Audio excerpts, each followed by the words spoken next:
So thanks so much for coming first of all to the Dev Fest on Saturday, using your personal time. I know how people appreciate personal time here in Berlin, and spending this time together with community. It matters a lot for us. Especially it matters a lot for me because I'm working for Google, the same as Tim Messerschmidt.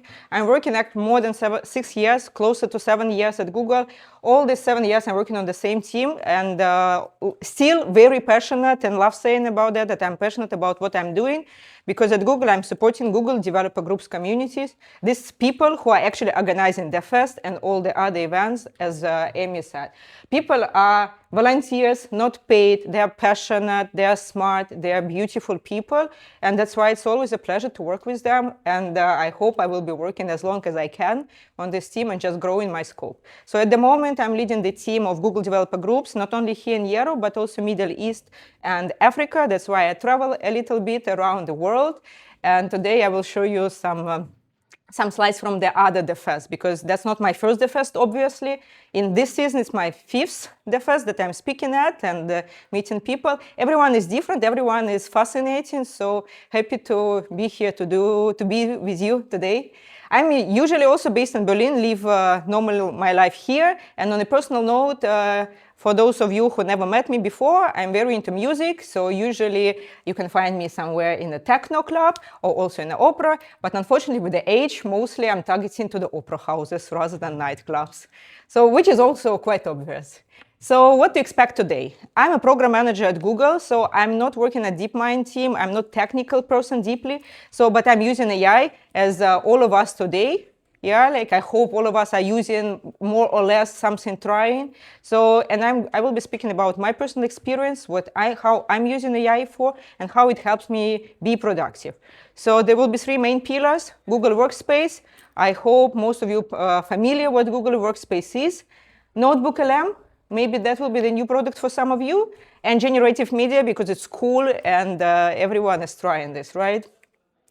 So, starting the talk about generative AI, I would love to remember that I was giving the talk last year about responsible AI, and there are 7 major concerns about AI among us, among developers, among humans, and one of the major concerns, and Tim already mentioned it today, so that AI will steal our jobs, right? So it was very in the air, everyone was discussing it, and I hope over the several years that we are already with the era of AI, people understand that AI is not stealing our job.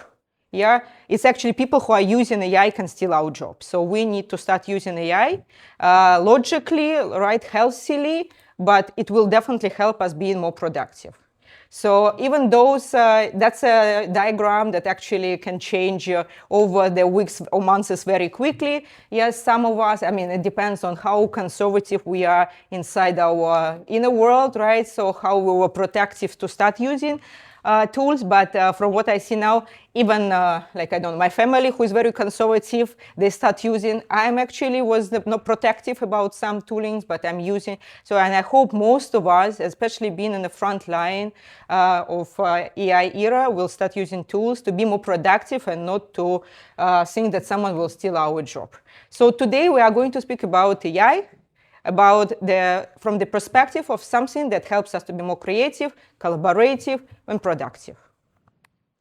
So the first one is Gemini and Google Workspace. Please raise the hand who is using Workspace, who is familiar with this Workspace, at least with a private node. And as I'm working for Google and working with communities, I have some swag. And I have some swag prepared for you as well. So I have a fantastic blanket because Berlin winter, it's getting cold, and fantastic blanket for this of you, one of you, who knows what are these icons stand for. And Tim, you will not participate in the game. So anyone who knows all 10? So let's mail, calendar, drive, meet, chat, documents. I mean, it's not Excel only. Thank you. I know some people even at Google sometimes. Yeah. It's.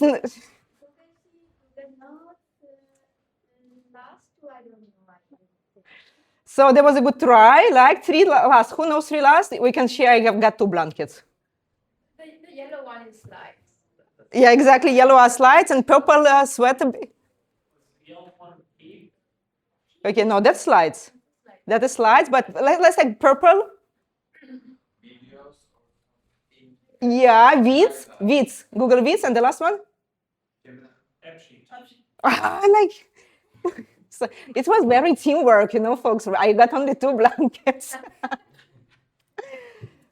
So let's give it to you for the being, for the heavy lifting. But yeah, thank you so much. It's like sheet, it's slides, Vids, exactly the product we are going to speak today, and app sheet.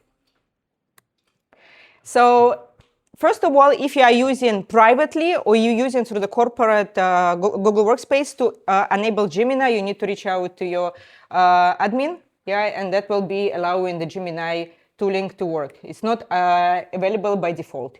So, but in Google Workspace, I hope like some of you, I've never been working for Microsoft, but I assume you know Clippy, because also like it's, you can understand how old am I that I know. And Clippy, in my personal perspective, was not that much of a help.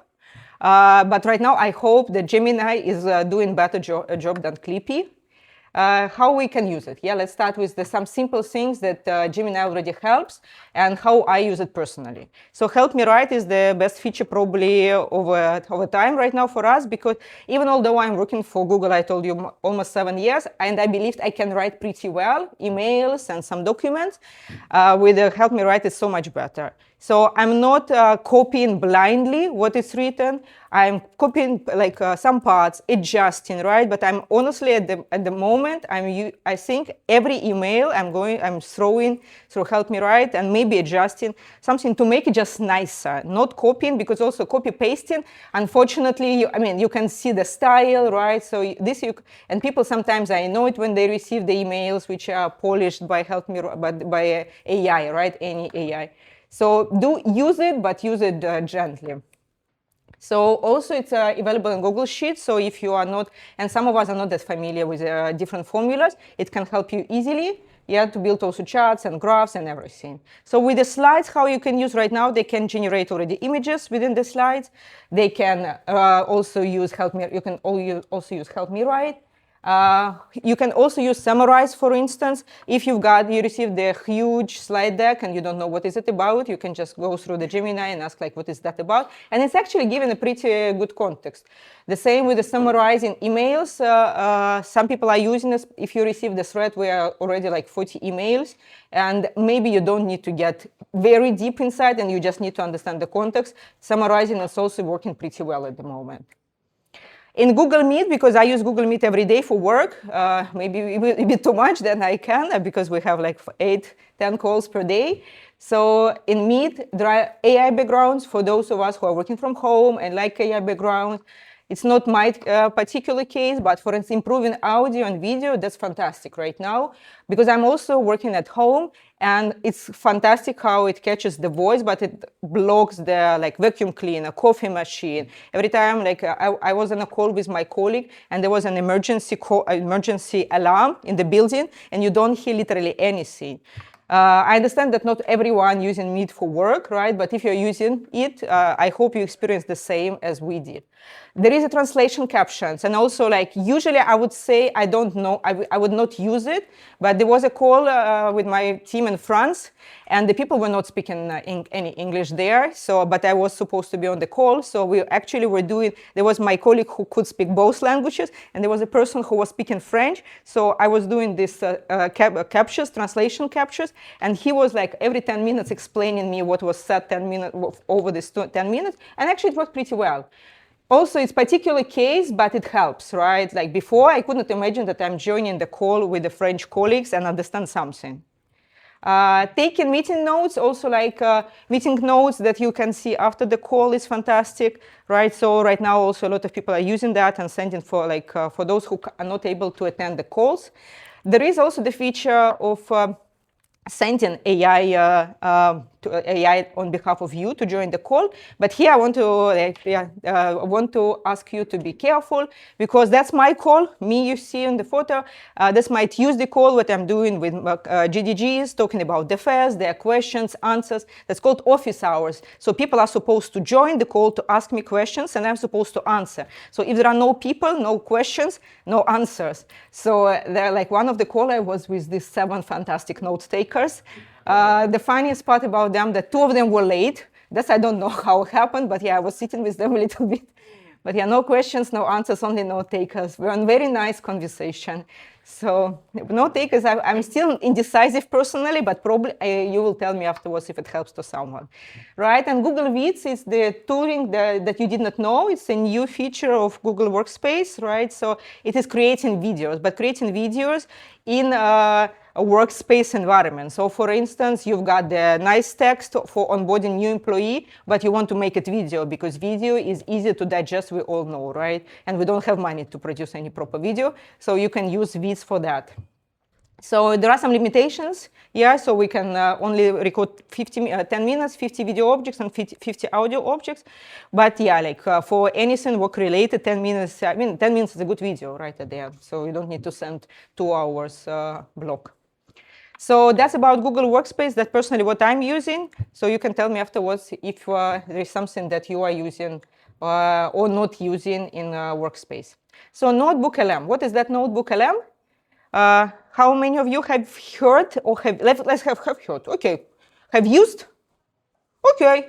So that's good that you are using it. So I'm using it personally. So NotebookLM is like a research assistant powered by AI, but it's only with the data that you put inside. So you upload your sources and search for the new sources inside NotebookLM, and you can already start asking like questions and interact somehow with the model. But it's all the answers are coming based on what you actually uploaded there, right? So chat and see sources. And you can visualize connections with the mind maps. Amy prepared several videos. I also prepared several videos because videos are cool. And this video will be from TikTok because TikTokers are even explaining faster and cooler everything. So the person is not affiliated anyhow with Google. That's why sometimes he used the terms that I would not use at this stage. But it's all on TikTok video. So, yeah, the person is explaining what does it mean for him. It's approved team by Cloud, our team. So Depending on who you are, you're either going to think that what I'm about to show you is super cool and useful, or that it's terrifying and awful and that it just shouldn't be a thing. But I think it's a little bit of both. Essentially, Google has a free website/tool called NotebookLM, where before you use it, you upload a bunch of PDFs and documents and files, and then it just acts like ChatGPT, except instead of using the internet as a resource in its responses, it only uses those documents that you directly gave to it, right? And that is the basic kind of already very cool featuring of NotebookLM. But what is sometimes for me, for instance, personally interesting, reports, and also we are working with the community, so sometimes we need the quizzes on the stage to generate very quickly 10 questions to engage the community, so to make it interactive. So flashcards, quizzes, that's very cool for us. And I don't know if you work with the students, if you work somewhere like where you need to generate very quickly flashcards and quizzes, it can help you. Audio and video overviews, that's like probably the most interesting from what I personally see, because also for digestion of information, it's like so much easier rather than read the huge book to listen to the cool audio or video overview. And then the same gentleman from TikTok, he's explaining how he sees this audio and video overviews. The freaky part is a feature that they added recently where it'll take all the documents that you gave it and then make a short 2-person artificial podcast out of it. Like for me, I'm studying kidney disease and it gave me this. So nephrotic syndrome, it's like having a leaky filter. Imagine your glomerulus is like a tea strainer, right? Mm-hmm. But instead of just a few tea leaves getting out, it's letting those important proteins slip through. Oh, wow. So instead of keeping the good stuff in, it's letting it out with all the waste. Doesn't seem very efficient. Not at all. Yeah. And we're not talking about a small amount of protein either. Think 3.5 grams or more every single day. 3.5 grams. Is that like a lot? That's how much sugar I put in my coffee. Well, protein It's not just for building muscles, it's super important for keeping your fluids balanced, helping your immune system, all sorts of things. Losing that much protein can cause some weird stuff to happen. Okay, like what? What kind of weird stuff? For starters, the obvious, they sound super, super real. And I'm not just talking about like inflections of their voice. I'm talking that when they open their mouths to speak, you hear the natural opening of the mouth sound that people make. 2, they have chemistry together. Like they banter and they flow as if they've been doing this for a while. 3, they're charismatic and they make good jokes and it's kind of annoying.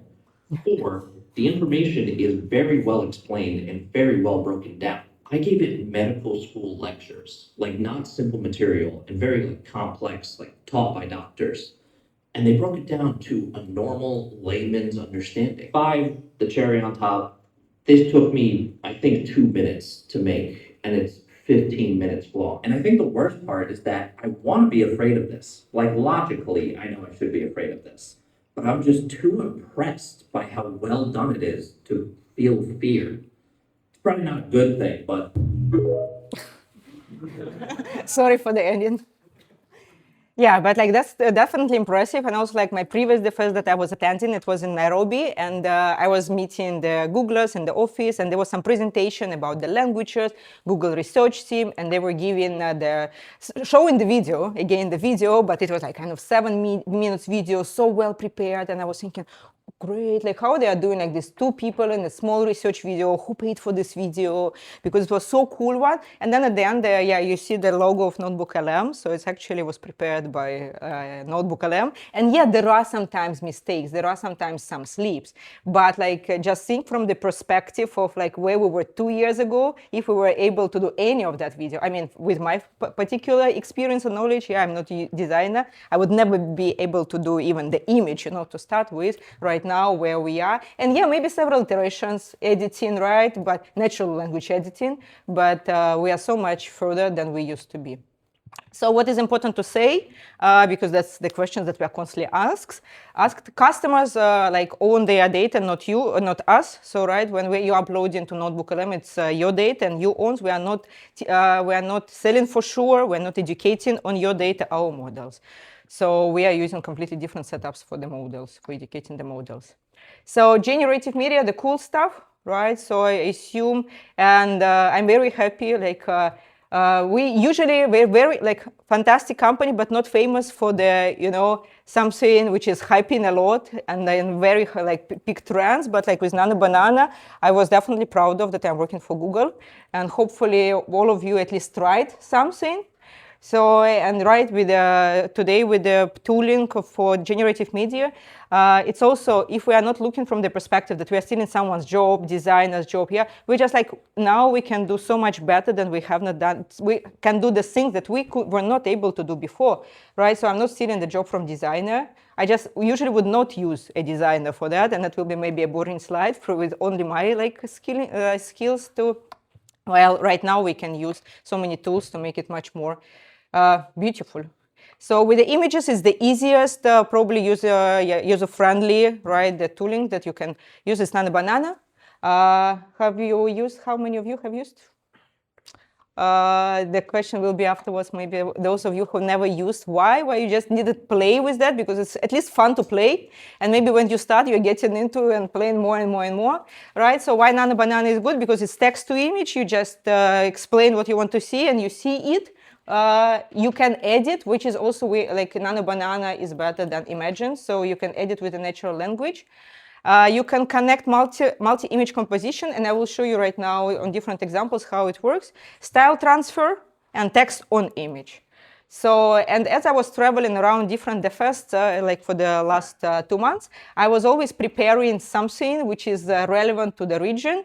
And today, that is my last DevFest, it's the last show of the tour. So I decided to have something from Berlin one, but also show you the best from the previous ones. So natural language editing, so I'm just uploading, every time I'm uploading the same selfie, and not selfie, but the image of myself, and asking that I will be in the street of Berlin, eating currywurst, like all the proper, I mean, more or less, you see there is even ketchup on my lips. More or less. So sometimes you still can, I mean, of course you can see sometimes that's not me. So multi-image composition that I was using right now in Nairobi because there is a Mount Kenya there. Unfortunately, I have not been to Mount Kenya. I have been almost nowhere there because mostly I've been to the first and speakers dinner and speakers after dinner and then DroidCons. But yeah, I haven't been to Mount Kenya. Only I've been through thanks to Nano Banana, because I asked to put me on the peak of Mount Kenya and using exactly this outfit, and yeah, voila. It looks, yeah, more or less. I mean, it took me several iterations, right? It's not straightforward. Sometimes it looks like works perfectly. There was a good photo of me feeding giraffe, and it was like so realistic. I wanted to send to my mom because the real photos in Giraffe Center did not work so well, and there were a lot of people, and there I was alone feeding with the leaf giraffe. So it's like quite realistic. So I was in Malaga for Spanish. We're one of the biggest defense in Spain. But before that, I was in Cadiz. Cadiz is a small city on the very west of Spain, where Columbus was starting their travel. So I asked to make an image of myself, like a postcard of Cadiz, myself, and in Picasso style, because Picasso was born in Malaga. And also very cool, right? So you can print, send your mama, papa, look where I am. So it's like, and it's just seconds of creating this. So it's so much different right now. So, and for the text on images, that I assume, like on a personal experience, I think it's the most tricky right now. And now you have a chance to win the second blanket because you will have to find the discrepancy and the image and my prompt. So I'm asking just here to create a black techno style. And some speakers who are like our Google developer experts added here and GDGs and other friends. So maybe if you see, those who see first discrepancy, can you raise the hand? Oh, yeah, perfect. There are two Maxims. I don't know how that appears. It's always a question for me how it appears. Oh? It's hallucination, yeah, but it's always weird how it does, why it picks this from there. And unfortunately with text on image, but it's also what I would love to say, right? It is right now maybe hallucinating, maybe there are some sleeps, but in a couple of years there will be nothing like that. So, and maybe right now we can be, the video is not, I don't look like myself on the image. No, you will look very quickly, I think, very soon from now. So what is important when you're doing the prompt, because right now I was showing very quickly, like very short prompts, and it's actually worked. But sometimes why we don't get the good outcome, because we actually don't send the right prompt. You need to be specific. You should provide details on subject and lighting and composition. You need to use positive framing. That's a very common term. Don't say what you don't want to see. Say what you want to see. Control the camera. Try to pretend that you are a proper photographer. So, and it also works. And iterate, very simple. If it does not work, just try again, right? Try again from the very beginning, usually. Either editing of a small part if it doesn't work at all, because yesterday I was trying so badly to do me in the techno outfit in front of Berghain. It was easier to upload my personal photo, to be honest, but yeah. So iterate from the very beginning. And actually, I stole from you, Tim, this one, because I saw once how Tim was sharing the prompt. It was so... it was a long one, but also you don't need to write it always from the scratch, right? You can keep them somewhere, like some particular prompts if you know what you are usually searching. And here, superhero feature, it was announced a couple of months ago when I started my DevFest tour, so I used it for that. Asking generate the photo of me, as a Black Widow, and finally in Berghain. Yeah, it's not me. It's not that me, but if from the further, who knows how I will change. Yeah, so what I want to say first, not first, but already on the way. So you can see on the right bottom, there is a mark, right? No, it's not a Gemini. It is a Gemini, but why we are doing that? Because Nano Banana is very accessible, very easy to generate the images, and you can't imagine how many we generate, you generate daily, and we need to protect the people from the fake yeah, from the fake images. So, and Nano Banana has actually the most aggressive content filters and mandatory SynthID watermarking. So that is watermarking on top. But also, of course, you can say that we can cut the photo and then there is no watermark. That's true, but there are also filters in the pixels. So actually, those who are checking, they can check. Because we have SynthID and we announced it like 2024 at Google I/O. I assume, like, I actually hope like that faces are new to me, so you have not been to my talk last year, because actually I was speaking about SynthID last year. It's a tooling that allow us and developers to understand if the video was edited or generated, video, image, audio, and text were edited or generated by SynthID. And that actually prevents like us from the other concern of AI, security, because of course, if we don't know if the image, video, or anything of the kind is real, so it is deepfake, right? And that opens the door to so many things that we don't want to open the door for, like social engineering and fraud, disinformation, political manipulation, and corporate espionage and data breaches. I mean, that's a serious words, right? But at the end of the day, you don't want to appear somewhere in the photo where actually you have never been. And SynthID allow us as Google, and we also, like, it's open source, I will show you right now, to the developers to use it, especially if you are working in some industry where you need constantly checking the trustworthy of the content. So that can be much of a help. One more video. Is this real or AI generated? Sometimes it can be difficult to tell. For hundreds of years, humans have used watermarks to prove where content was created.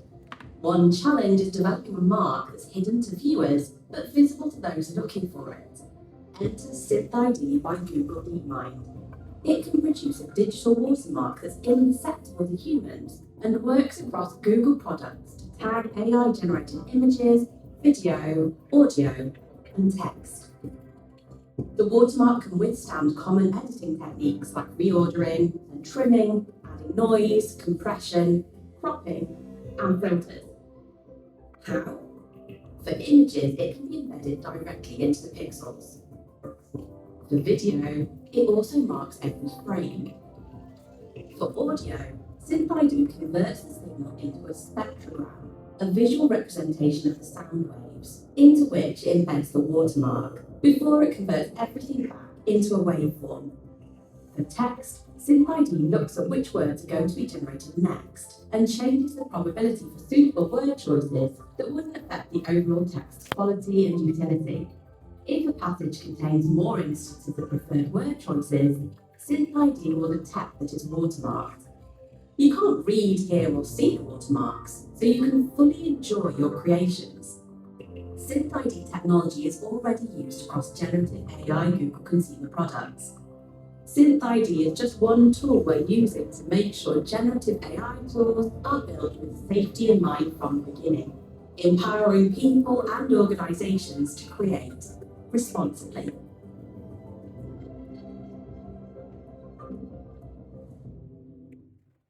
So yeah, it's available for almost 2 years, right? But with Hugging Face, we also open sourced it. So it's like we have SynthID text.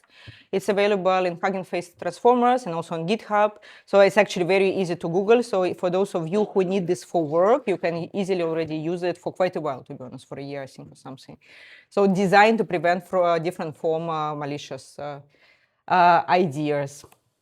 So as for the images, I would say it's like the easiest with the user-friendly using, like you need just like gemini.google.com, right? So I also use app, like recently because I was traveling, I needed Gemini on my phone because I was talking to a lot of people and wanted to check the countries they are from and everything. So I was using very quickly on phone, and right now mostly I actually using on my phone Gemini. So for the images, it's super simple. You don't need to do anything else. There are two other generative media tools that I'm going to speak about. Both of them you can use in Vertex AI. So Lyria, it's about AI music generator, and it's also not about stealing work from the musician, because my partner works in the music industry and we are constantly talking about that. So no, it's like about the generating the piece of music. Particularly, Lyria helps you generate like short and instrumental piece of music. For instance, if you're doing some video and you need just background music, right? So that's for that. So it's not about stealing work from the real artist and everything. So right now you can prompt in English, but I'm pretty sure, I mean, it's also that slide, I was checking yesterday some things, like, but maybe language I didn't check yet. Maybe it's already not only English. And I'm pretty sure if it's not now, it will be very soon available in different languages. So, and the same chirp, it's text generator. So it's speech to text and text to speech. So also available in Vertex AI, but available already in 100 languages. So Veo, it's probably the most fascinating from the perspective, especially when we show these nice videos at Google I/O, right? I mean, there are a lot of already videos that were generated with Veo 3. I will show you one beautiful that is created by DeepMind, and one not that much beautiful that's created by me, but still. Yeah, so Veo 3 is text to video and image to video generation, right? So usually it's limited by 8 seconds. That's why, for instance, if you go to YouTube, most of the videos you will see, they will be limited by 8 seconds. But if you want to make a longer video, you just go to Flow, yeah, and generate the segments with 8 seconds, and it will be a longer video. So yeah, like labs.google flow about. So yesterday, just over, 5-7 minutes, because it's a bit longer generation than Nano Banana. It is me speaking at GDG the first, 8 seconds. Voice not mine, but yeah, that's what. Hello, DevFest Berlin. It's a pleasure to be here with all of you. And also, I mean, you see, because I know myself, right? I see that it's not me, but at the end of the day, people can maybe doubt that. And I'm pretty sure the video also will be so much better in the upcoming years. And the video that I would love to show, it's also created by Veo with professional people. And that's my favorite video so far, because it's about Salvador Dali. And apart from the music, I'm also very into art. In general, very into art. And that is exactly shows the idea that right now, it's not about replacing what was existing, but it's about creating something new, like making better versions of ourselves, so doing better than we were yesterday. So it's not about stealing or replacing something, right? Like that's what my most important message I would say today. It's about us to learn something that we could not do yesterday, but we can do today, and tomorrow it will be so much better. So, and that is the video from Salvador Dali's story. Let me tell you the strangest movie never made. In 1937, I wrote a story about a man and a surrealist woman, an enigmatic, almost mythical figure. It was about a world where reality burns away, with flaming giraffes and impossible dreams. That was my vision. A movie full of wonder and strange beauty. But they said that it was too wild, too impossible for its time. I agree. The world wasn't ready. Until now. I called it Giraffes on Horseback Salad. Prepare yourself, because the impossible is coming to life. Yeah, on this nice note, we can say thank you to you for spending again this Saturday with GDG, the fest in Neukölln. Hope we will have fun today, to me that I came, and mostly to GDGs who made all of that possible. Thank you so much.